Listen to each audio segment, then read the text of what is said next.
Thank you, Madam Deputy Speaker. I've now been a member of this House for 26 years, and I want to begin by talking about my experience with a Conservative government when I was first elected.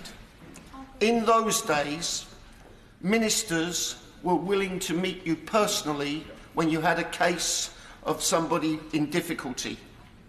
In those days, I remember a young woman who had won a competition through a newspaper for a free holiday in Morocco with her husband, but had the misfortune to have been born in the northern part of Cyprus before Cyprus had its independence. And there was all kinds of difficulties. She couldn't get a post office to issue her a British passport. And I got Charles Wardle, who said to me, to overturn his officials, and they gave her travel documents, but he said to me, please, please don't make this public until after I've ceased to be a minister.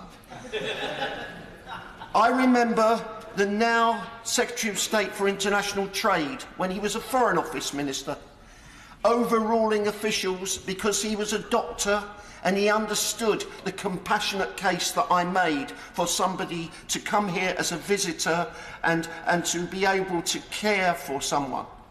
I remember ministers in that time, and I say this because I'm trying to get the current government to understand, there has been a change in culture.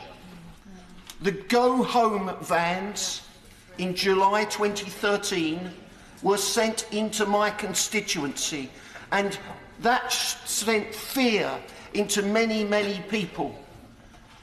There has been a development of a culture of disbelief within the Home Office.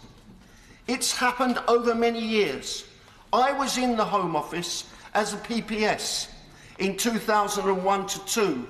I was the PPS to the Minister dealing with immigration and nationality, Lord Rooker. And I can say there was enormous pressure at that time because of the political climate that we had developed in this country. I see this current crisis as an opportunity, if the documentation is properly made available to the Select Committee, who will then decide what is appropriate to be published and what is not.